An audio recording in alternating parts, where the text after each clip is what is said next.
ومن خلفهم سدا فأغشيناهم فهم لا يبصرون وسواء عليهم أنذرتهم أم لم تنذرهم لا يؤمنون إنما تنذر من اتبع الذكر وخشي الرحمن بالغيب فبشره بمغفرة وأجر كريم إنا نحن نحيي الموتى ونكتب ما قدموا وآثارهم وكل شيء أحصيناه في إمام مبين صدق الله العظيم۔ یاسین، قسم ہے قرآن حکیم کی کہ تم یقیناً رسولوں میں سے ہو، سیدھے راستے پر ہو، اور یہ قرآن غالب اور رحیم ہستی کا نازل کرتا ہے تاکہ تم خبردار کرو ایک ایسی قوم کو جس کے باپ دادا خبردار نہ کیے گئے تھے اور اس وجہ سے وہ غفلت میں پڑے ہوئے تھے۔ ان میں سے اکثر لوگ فیصلے عذاب کے مستحق ہو چکے ہیں، اسی لیے وہ ایمان نہیں لاتے۔ ہم نے ان کی گردنوں میں طوق ڈال دیے ہیں جن سے وہ ٹھوڑیوں تک جکڑے گئے ہیں، اس لیے وہ سر اٹھائے کھڑے ہیں۔ ہم نے ایک دیوار ان کے آگے کھڑی کر دی ہے اور ایک دیوار ان کے پیچھے، ہم نے انہیں ڈھانک دیا ہے، انہیں اب کچھ نہیں سوچتا۔ ان کے لیے یکساں ہے، تم انہیں خبردار کرو یا نہ کرو، یہ نہ مانیں گے۔ تم تو اسی شخص کو خبردار کر سکتے ہو جو نصیحت کی پیروی کرے اور بے دیکھے خدا رحمان سے ڈرے، اسے مغفرت اور اجر کریم کی بشارت دے دو۔ ہم یقیناً ایک روز مردوں کو زندہ کرنے والے ہیں، جو کچھ افعال انہوں نے کیے ہیں وہ سب ہم لکھتے جا رہے ہیں، اور جو کچھ آثار انہوں نے پیچھے چھوڑے ہیں وہ بھی ہم ثبت کر رہے ہیں۔ ہر چیز کو ہم نے ایک کھلی کتاب میں درج کر رکھا ہے۔ جزاک اللہ خیر ساجد، جزاک اللہ خیر۔ تو اب انشاءاللہ ہم اس کے جو ہے حواشی کا مطالعہ جو ہے وہ شروع کرتے ہیں۔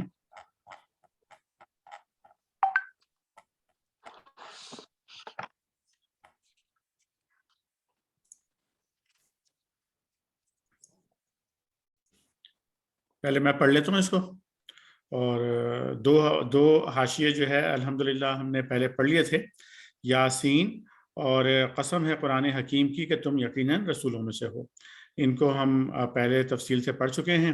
اور اس سے آگے رب رحمان فرماتے ہیں سیدھے راستے پر ہو، یعنی نبی کریم صلی اللہ علیہ وسلم سے ہی فرمایا جا رہا ہے کہ آپ سیدھے راستے پر ہو، اور یہ قرآن غالب اور رحیم ہستی کا نازل کردہ ہے۔ اس کا کیا مطلب ہے؟ تیسرے حاشی میں دیکھتے ہیں، اللہ تعالیٰ فرماتے ہیں جو اللہ تعالیٰ نے فرمایا اس کا مطلب یہ ہے کہ یہاں قرآن کے نازل کرنے والے کی دو صفتیں بیان کی گئی ہیں، ایک یہ کہ وہ غالب اور زبردست ہے، دوسرا یہ کہ وہ رحیم ہے۔ پہلی صفت بیان کرنے سے مقصود اس حقیقت پر متنبہ کرنا ہے کہ یہ قرآن کسی بے زور ناصح کی نصیحت نہیں ہے جسے تم نظر انداز کر دو تو تمہارا کچھ نہ بگڑے، بلکہ یہ اس مالک کائنات کا فرمان ہے جو سب پر غالب ہے، جس کے فیصلوں کو نافذ ہونے سے کوئی طاقت روک نہیں سکتی، اور جس کی پکڑ سے بچ جانے کی قدرت کسی کو حاصل نہیں ہے۔ اور دوسری صفت بیان کرنے سے مقصود یہ احساس دلانا ہے کہ یہ سراسر اس کی مہربانی ہے کہ اس نے تمہاری ہدایت اور رہنمائی کے لیے اپنا رسول بھیجا اور یہ کتاب عظیم نازل کی تاکہ تم گمراہیوں سے بچ کر اس راہ راست پر چل سکو جس سے تمہیں دنیا و آخرت کی کامیابیاں حاصل ہوں۔ یہ تو ہم نے دیکھا کہ اللہ رب کریم نے قرآن کے نزول کے ساتھ اپنی جن صفات کا تذکرہ کیا کہ اللہ تعالیٰ عزیز بھی ہیں اور رحیم بھی ہیں۔ اس کے بعد رب کریم فرماتے ہیں تاکہ تم خبردار کرو ایک ایسی قوم کو جس کے باپ دادا خبردار نہ کیے گئے تھے اور اس وجہ سے وہ غفلت میں پڑے ہوئے ہیں۔ یہ حاشیہ نمبر 4 ہے، اس کو دیکھتے ہیں۔ اس آیت کے دو ترجمے ممکن ہیں، ایک وہ جو اوپر متن میں کیا گیا ہے، اور دوسرا ترجمہ یہ بھی ہو سکتا ہے کہ تم ڈراؤ ایک قوم کے لوگوں کو اسی بات سے جس سے ان کے باپ دادا ڈرائے گئے تھے، کیونکہ وہ غفلت میں پڑے ہوئے ہیں۔ پہلا مطلب اگر لیا جائے تو باپ دادا سے مراد زمانہ قریب کے باپ دادا ہوں گے، کیونکہ زمانہ بعید میں تو عرب کی سرزمین میں متعدد انبیاء آ چکے تھے۔ اور دوسرا مطلب اختیار کرنے کی صورت میں مراد یہ ہوگی کہ قدیم زمانے میں جو پیغام انبیاء کے ذریعے سے اس قوم کے آباء و اجداد کے پاس آیا تھا اس کی اب پھر تجدید کرو، کیونکہ یہ لوگ اسے فراموش کر گئے ہیں۔ اس لحاظ سے دونوں ترجموں میں در حقیقت کوئی تضاد نہیں ہے، اور معنی کے لحاظ سے دونوں اپنی اپنی جگہ درست ہیں۔ اس مقام پر یہ شبہ پیدا ہوتا ہے کہ اس قوم کے اسلاف پر جو زمانہ ایسا گزرا تھا جس میں کوئی خبردار کرنے والا ان کے پاس نہیں آیا، اس زمانے میں اپنی گمراہی کے وہ کس طرح ذمہ دار ہو سکتے تھے؟ اس کا جواب یہ ہے کہ اللہ تعالیٰ جب کوئی نبی دنیا میں بھیجتا ہے تو اس کی تعلیم و ہدایت کے اثرات دور دور تک پھیلتے ہیں اور نسلاً بعد نسل چلتے رہتے ہیں۔ یہ آثار جب تک باقی رہیں اور نبی کے پیرووں میں جب تک ایسے لوگ اٹھتے رہیں جو ہدایت کی شمع روشن کرنے والے ہوں، اس وقت تک زمانے کو ہدایت سے خالی قرار نہیں دیا جا سکتا۔ اور جب اس نبی کی تعلیم کے اثرات بالکل مٹ جائیں یا ان میں مکمل تحریف ہو جائے تو دوسرے نبی کی بعثت ناگزیر ہو جاتی ہے۔ نبی صلی اللہ علیہ وسلم کی بعثت سے پہلے عرب میں حضرت ابراہیم اور اسماعیل اور حضرت شعیب اور حضرت موسیٰ اور عیسیٰ علیہ السلام کی تعلیم کے اثرات ہر طرف پھیلے ہوئے تھے، اور وقتاً فوقتاً ایسے لوگ اس قوم میں اٹھتے رہے تھے یا باہر سے آتے رہے تھے جو ان اثرات کو تازہ کرتے رہتے تھے۔ جب یہ اثرات مٹنے کے قریب ہو گئے اور اصل تعلیم میں بھی تحریف ہو گئی تو اللہ تعالیٰ نے حضور صلی اللہ علیہ وسلم کو مبعوث فرما دیا، اور ایسا انتظام فرمایا کہ آپ کی ہدایت کے آثار نہ مٹ سکتے ہیں اور نہ محرف ہو سکتے ہیں، یعنی نہ ان میں تحریف کی جا سکتی ہے۔ تو اب یہ بات پایہ ثبوت کو پہنچتی ہے، میں اس کے آگے بات کر رہا ہوں کہ نبی کریم صلی اللہ علیہ وسلم کی جتنی بھی تعلیمات ہیں چاہے وہ آسمانی کتاب قرآن کی صورت میں ہو یا آپ کی سنت کی صورت میں، اللہ تعالیٰ نے اس کی حفاظت کا بندوبست فرما دیا ہے، اور یہ حفاظت اب قیامت تک اس کی رہے گی انشاءاللہ۔ اس لیے امت مسلمہ جو ہے یہی امت رہے گی اب، اور نبی کریم صلی اللہ علیہ وسلم کی جو امت ہے وہ، اور نبی کریم صلی اللہ علیہ وسلم ہی آخر یوم قیامت تک اب نبی ہیں دنیا کے اندر۔ اور یہ امت کی ذمہ داری بنتی ہے کہ وہ ہر زمانے کے اندر اپنے اندر وہ صلاحیت پیدا کرے اور اپنے اندر وہ جوش و جذبہ پیدا کرے جس کے ذریعے وہ اس پوری دنیا کو اپنے پیارے نبی صلی اللہ علیہ وسلم کا پیغام پہنچاتی رہے۔ یہاں پر ہم اس کی مزید تشریح پڑھیں گے۔ مزید تشریح کے لیے یہاں پہ ہمیں ریفرنس دیا گیا ہے سورہ السجدہ کے حاشیہ نمبر 5 کا، وہاں پہ چلتے ہیں اور حاشیہ نمبر 5 پڑھتے ہیں۔ یہ سورہ سجدہ ہے آپ کے سامنے، اب اس کا حاشیہ نمبر 5 اب ہم پڑھیں گے انشاءاللہ۔ یعنی جس طرح اس کا حق ہونا اور من جانب اللہ ہونا قطعی و یقینی امر ہے، اسی طرح اس کا مبنی برحکمت ہونا اور خود تم لوگوں کے لیے خدا کی ایک رحمت ہونا بھی ظاہر ہے۔ تم خود جانتے ہو کہ 100 برس سے تمہارے اندر کوئی پیغمبر نہیں آیا ہے۔ تم خود جانتے ہو کہ تمہاری ساری قوم جہالت اور اخلاقی پستی اور سخت پسماندگی میں مبتلا ہے۔ اس حالت میں اگر تمہیں بیدار کرنے اور راہ راست دکھانے کے لیے ایک پیغمبر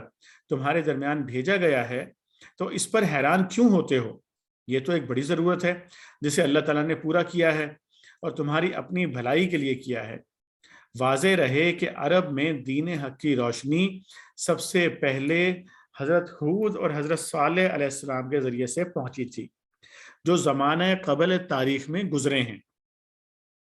پھر حضرت ابراہیم اور اسماعیل علیہ السلام آئے،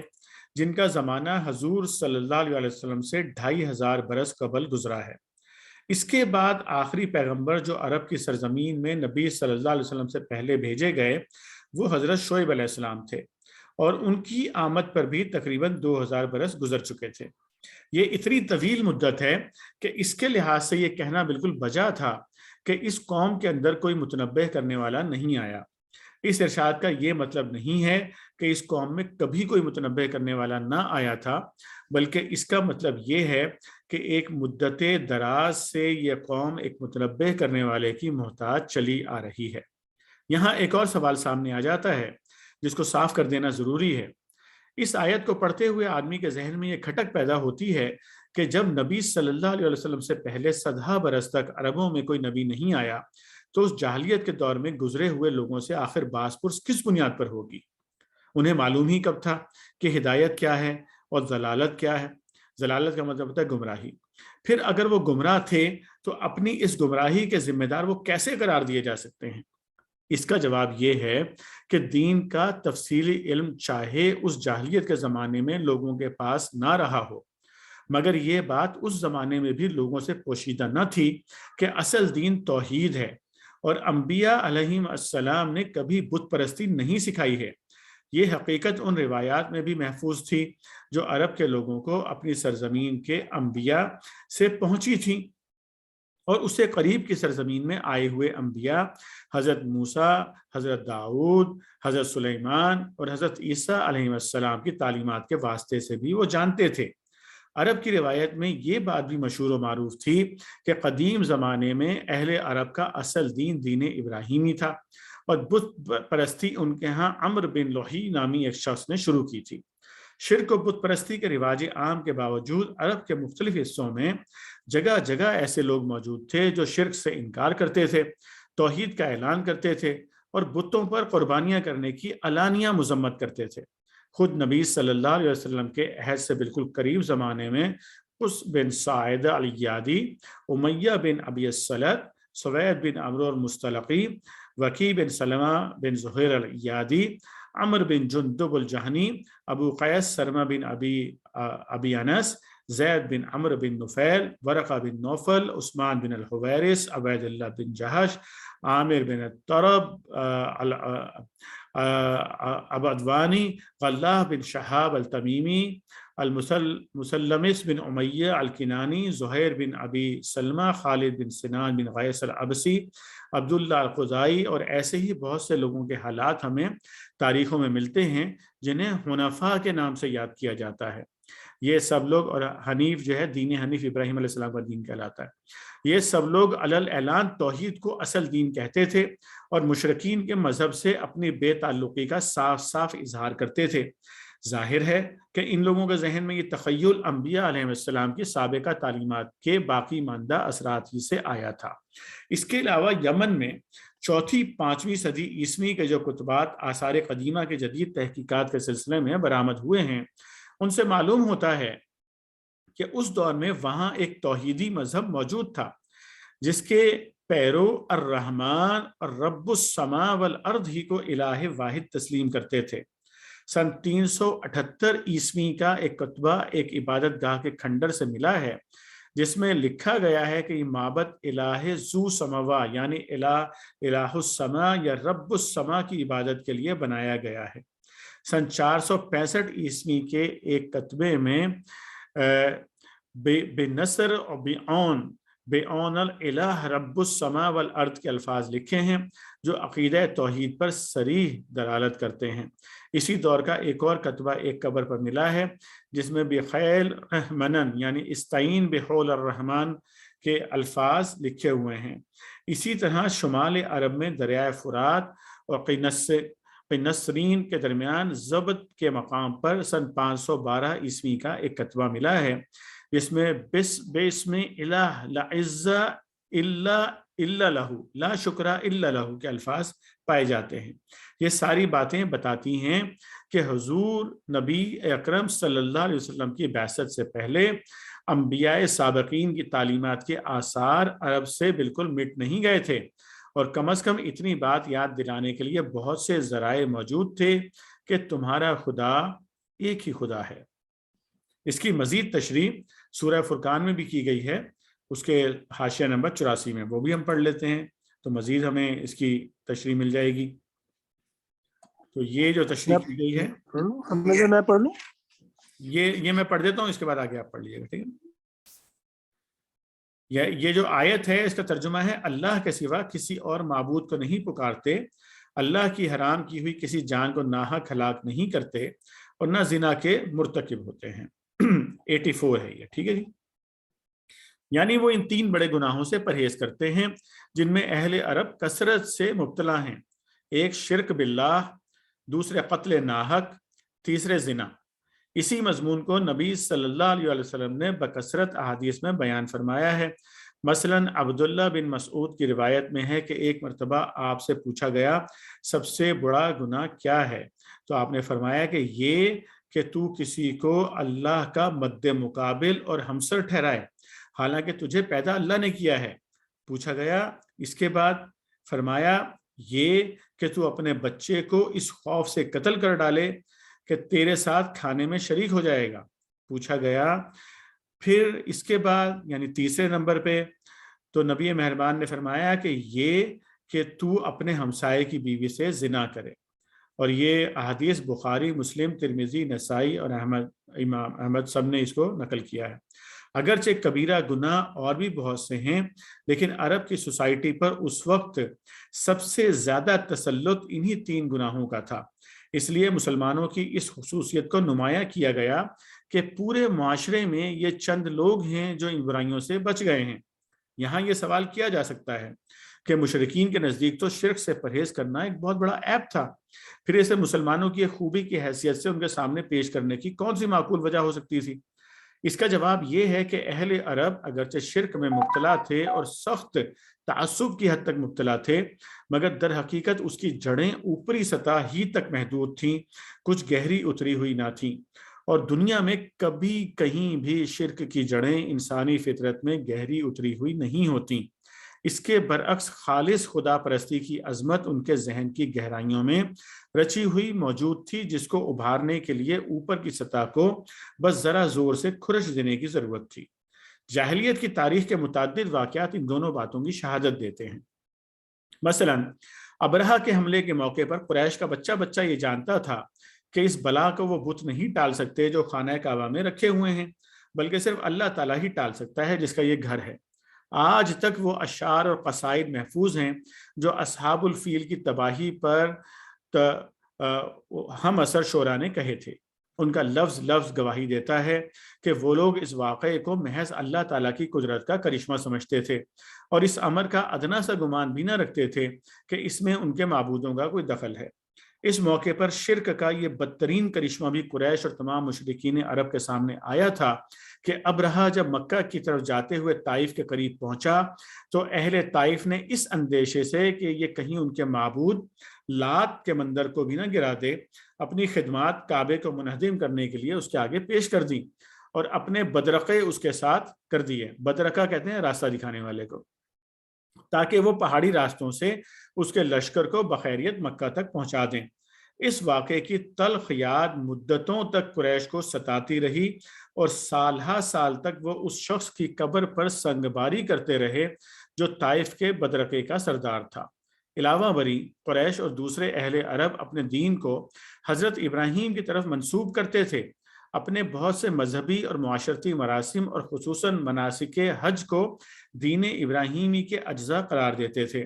اور یہ بھی مانتے تھے کہ حضرت ابراہیم علیہ السلام خالص خدا پرست تھے۔ بتوں کی پرستش انہوں نے کبھی نہیں کی۔ ان کے ہاں کی روایات میں یہ تفصیلات بھی محفوظ تھیں کہ بت پرستی ان کے ہاں کب سے رائج ہوئی اور کون سا بت کب کہاں سے کون لایا۔ اپنے معبودوں کی جیسی کچھ عزت ایک عام عرب کے دل میں تھی،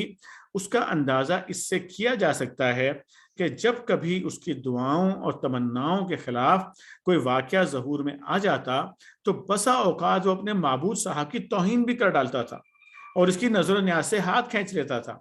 ایک عرب اپنے باپ کے قاتل سے بدلہ لینا چاہتا تھا۔ ذوالخلصہ نامی بت کے آستانے پر جا کر اس نے فال کھلوائی، جواب نکلا یہ کام نہ کیا جائے۔ اس پر عرب طیش میں آ گیا، کہنے لگا اے ذوالخلصہ، اگر میری جگہ تو ہوتا اور تیرا باپ مارا گیا ہوتا تو ہرگز تو یہ جھوٹی بات نہ کہتا کہ ظالموں سے بدلہ نہ لیا جائے۔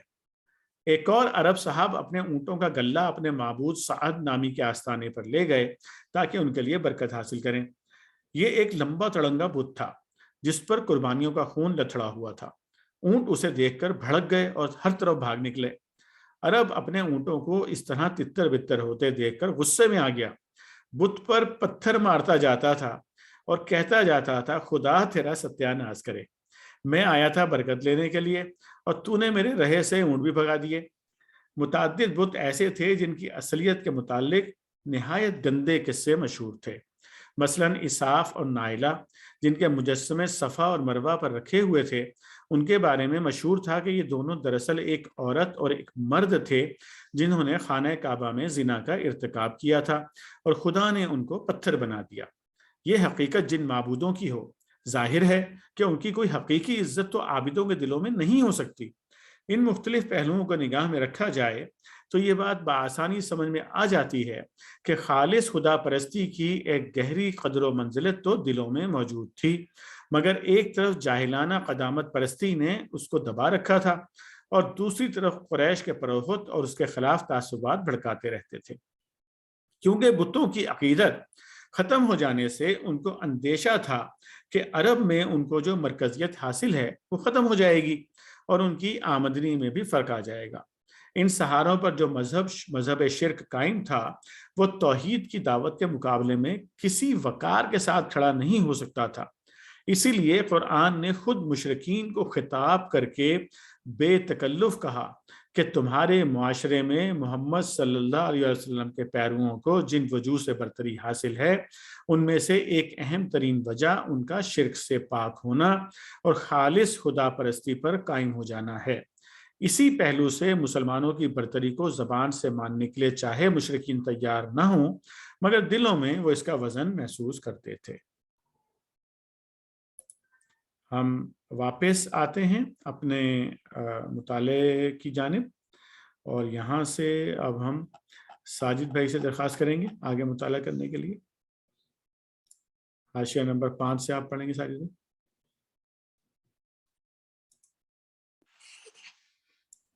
ان میں سے اکثر لوگ فیصلے عذاب کے مستحق ہو چکے ہیں، اسی لیے وہ ایمان نہیں لاتے۔ حاشیہ نمبر 5، یہ ان لوگوں کا ذکر ہے جو نبی صلی اللہ علیہ وسلم کی دعوت کے مقابلے میں ضد اور ہٹ درمی سے کام لے رہے تھے، اور جنہوں نے طے کر لیا تھا کہ آپ کی بات ہر حال مان کر نہیں دینی ہے۔ ان کے متعلق فرمایا گیا ہے کہ یہ لوگ فیصلہ عذاب کے مستحق ہو چکے ہیں، اس لیے یہ ایمان نہیں لاتے۔ اس کا مطلب یہ ہے کہ جو لوگ نصیحت پر کان نہیں دھرتے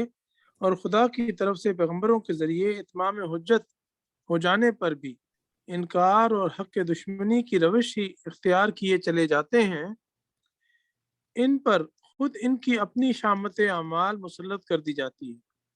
اور پھر انہیں توفیق ایمان نصیب نہیں ہوتی۔ اسی مضمون کو آگے چل کر اس فکرے میں کھول دیا گیا ہے کہ تم تو اسی شخص کو خبردار کر سکتے ہو جو نصیحت کی پیروی کرے اور بے دیکھے خدا رحمان سے ڈرے۔ ہم نے ان کی گردنوں میں طوق ڈال دیے ہیں جن سے وہ ٹھوڑیوں تک جکڑے گئے ہیں، اس لیے وہ سر اٹھائے کھڑے ہیں۔ حاشیہ نمبر 6۔ اس آیت میں طوق سے مراد ان کی اپنی ہٹ درمی ہے جو ان کے لیے قبول حق میں مانع ہو رہی تھی۔ ٹھوڑیوں تک جکڑے جانے اور سر اٹھائے کھڑے ہونے سے مراد وہ گردن کی اکڑ ہے جو تکبر اور نخوت کا نتیجہ ہوتی ہے۔ اللہ تعالیٰ یہ فرما رہا ہے کہ ہم نے ان کی ضد اور ہٹ درمی کو ان کی گردن کا طوق بنا دیا ہے، اور جس کبر و نخوت میں یہ مبتلا ہیں، اس کی وجہ سے ان کی گردنیں اسی طرح اکڑ گئی ہیں کہ اب خواہ کوئی روشن سے روشن حقیقت بھی ان کے سامنے آ جائے، یہ اس کی طرف التفات کر کے نہ دیں گے۔ ہم نے ایک دیوار ان کے آگے کھڑی کر دی ہے اور ایک دیوار ان کے پیچھے، ہم نے انہیں ڈھانک دیا ہے، انہیں اب کچھ نہیں سوچتا۔ حاشیہ نمبر 7۔ ایک دیوار آگے اور ایک پیچھے کھڑی کر دینے سے مراد یہ ہے کہ اسی ہٹ درمی اور استکبار کا فطری نتیجہ یہ ہوا ہے کہ یہ لوگ نہ پچھلی تاریخ سے کوئی سبق لیتے ہیں اور نہ مستقبل کے نتائج پر کبھی غور کرتے ہیں۔ ان کے تعصبات نے ان کو ہر طرف سے اس طرح ڈھانک لیا ہے اور ان کی غلط فہمیوں نے ان کی آنکھوں پر ایسے پردے ڈال دیے ہیں کہ انہیں وہ کھلے کھلے حقائق نظر نہیں آتے جو ہر سلیم متبع اور بے تعصب انسان کو نظر آ رہے ہیں۔ ان کے لیے یکساں ہے تم انہیں خبردار کرو یا نہ کرو، یہ نہ مانیں گے۔ حاشیہ نمبر 8۔ اس کا یہ مطلب نہیں ہے کہ اس حالت میں تبلیغ کرنا بیکار ہے، بلکہ اس کا مطلب یہ ہے کہ تمہاری تبلیغ عام ہر طرح کے انسانوں تک پہنچتی ہے۔ ان میں سے کچھ لوگ وہ ہیں جن کا ذکر اوپر ہوا ہے، اور کچھ دوسرے لوگ وہ ہیں جن کا ذکر آگے کی آیت میں آ رہا ہے۔ پہلی قسم کے لوگوں سے جب سابقہ پیش آئے اور تم دیکھ لو کہ وہ انکار و استکبار اور عناد و مخالفت پر جمے ہوئے ہیں تو ان کے پیچھے نہ پڑو، مگر ان کی اس روش سے دل شکستہ و مایوس ہو کر اپنا کام چھوڑ بھی نہ بیٹھو، کیونکہ تمہیں نہیں معلوم کہ اسی ہجوم خلق کے درمیان وہ خدا کے بندے کہاں ہیں جو نصیحت قبول کرنے والے اور خدا سے ڈر کر راہ راست پر آ جانے والے ہیں۔ تمہاری تبلیغ کا اصل مقصود اسی دوسری قسم کے انسانوں کو تلاش کرنا ہے اور انہیں چھانٹ چھانٹ کر نکال لینا ہے۔ ہر دھرموں کو چھوڑتے جاؤ اور اسی قیمت متاع کو سمیٹتے چلے جاؤ۔ تم تو اسی شخص کو خبردار کر سکتے ہو جو نصیحت کی پیروی کرے اور بے دیکھے خدا رحمان سے ڈرے، اسے مغفرت اور اجر کریم کی بشارت دے دو۔ ہم یقیناً ایک روز مردوں کو زندہ کرنے والے ہیں، جو کچھ افعال انہوں نے کیے ہیں وہ سب ہم لکھتے جا رہے ہیں، اور جو کچھ آثار انہوں نے پیچھے چھوڑے ہیں وہ بھی ہم سب کر رہے ہیں۔ حاشیہ نمبر 9۔ اس سے معلوم ہوا کہ انسان کا نامہ اعمال 3 قسم کے اندراجات پر مشتمل ہے۔ ایک یہ کہ ہر شخص جو کچھ بھی اچھا یا برا عمل کرتا ہے وہ اللہ تعالیٰ کے دفتر میں لکھ لیا جاتا ہے۔ دوسرا اپنے گرد و پیش کی اشیاء اور خود اپنے جسم کے اعضاء پر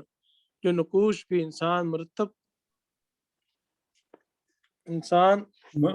مرقسم کرتا ہے مرقسم کرتا ہے، وہ سب کے سب ثبت ہو جاتے ہیں، اور یہ سارے نقوش ایک وقت اسی طرح ابھر آئیں گے کہ اس کی اپنی آواز سنی جائے گی، اس کے اپنے خیالات اور نیتوں اور ارادوں کی پوری داستان اس کے لوح ذہن پر لکھی نظر آئے گی، اور اس کے ایک ایک اچھے اور برے فعل اور اس کے تمام حرکات و سکنات کی تصویریں سامنے آ جائیں گی۔ تیسرے، اپنے مرنے کے بعد اپنی آئندہ نسل پر اور اپنے معاشرے پر اور اب پوری انسانیت پر اپنے اچھے اور برے اعمال کے جو اثرات کو چھوڑ گیا ہے، وہ جس وقت تک اور جہاں جہاں تک کار فرما رہیں گے، وہ سب اس کے حساب میں لکھے جاتے رہیں گے۔ اپنی اولاد کو جو بھی اچھی یا بری تربیت اس نے دی ہے، اپنے معاشرے میں جو بھلائیاں یا برائیاں اس نے پھیلائی ہیں، اور انسانیت کے حق میں جو پھول یا کانٹے بھی وہ بو گیا ہے، ان سب کا پورا ریکارڈ اس وقت تک تیار کیا جاتا رہے گا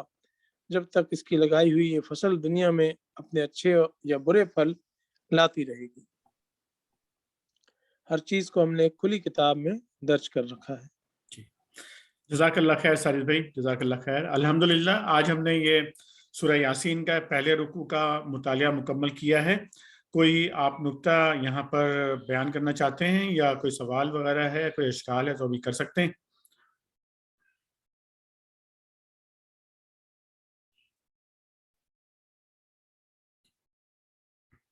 الحمدللہ جناب، بڑا احسان ہے اللہ تعالیٰ کا۔ یہ اللہ کے احسان کے بغیر یہ توفیق نہیں ملتی بندے کو کہ وہ اللہ کی کتاب کو پڑھ سکے اور پڑھنے کے بعد اس کو سمجھنے کی کوشش بھی کرے۔ یہ ایک ہماری ٹوٹی پھوٹی کوشش ہے جو ہم کر رہے ہیں، جاری رکھے ہوئے ہیں، اور انشاءاللہ اللہ تعالیٰ کے اذن سے جاری رکھیں گے باذن اللہ تعالیٰ۔ تو آئندہ نشست میں اگلے رکوع سے ہم انشاءاللہ مطالعہ شروع کریں گے۔ آج کی نشست کا اختتام یہیں پر کریں گے دعا کے ساتھ، اور ساجد بھائی سے درخواست کریں گے دعا کروانے کے لیے۔ اعوذ باللہ من الشیطان الرجیم، بسم اللہ الرحمن الرحیم، الحمدللہ رب العالمین، الرحمن الرحیم، مالک یوم الدین، ایاک نعبد و ایاک نستعین، اہدنا الصراط المستقیم، صراط الذین انعمت علیہم غیر المغضوب علیہم ولا الضالین، آمین۔ ربنا لا تزغ قلوبنا بعد إذ هديتنا وهب لنا من لدنك رحمة إنك أنت الوهاب، ربنا آتنا من لدنك رحمة وهيئ لنا من أمرنا رشدا، رب اغفر لي وارحمني وأنت خير الراحمين، آمین ربنا آمنا فاغفر لنا وارحمنا وأنت خير الراحمين، آمین لا إله إلا أنت سبحانك إني كنت من الظالمين، آمین ربنا آتنا في الدنيا حسنة وفي الآخرة حسنة وقنا عذاب النار، آمین ربنا ظلمنا أنفسنا وإن لم تغفر لنا وترحمنا لنكونن من الخاسرين، آمین إن الله وملائكته يصلون على النبي يا أيها الذين آمنوا صلوا عليه وسلموا تسليما، اللهم صل على محمد وعلى آل محمد كما صليت على إبراهيم وعلى آل إبراهيم إنك حميد مجيد، اللهم بارك على محمد وعلى آل محمد وبارك على إبراهيم وعلى آل إبراهيم إنك حميد مجيد، رب اجعلني مقيم الصلاة ومن ذريتي ربنا وتقبل دعاء، ربنا اغفر لي ولوالدي وللمؤمنين يوم يقوم الحساب، آمین سبحان ربك رب العزة عما يصفون وسلام على المرسلين والحمد لله رب العالمين، آمين رحمتك يا آمین یا رب العالمین۔ جزاک اللہ خیر ساجد بھائی، جزاک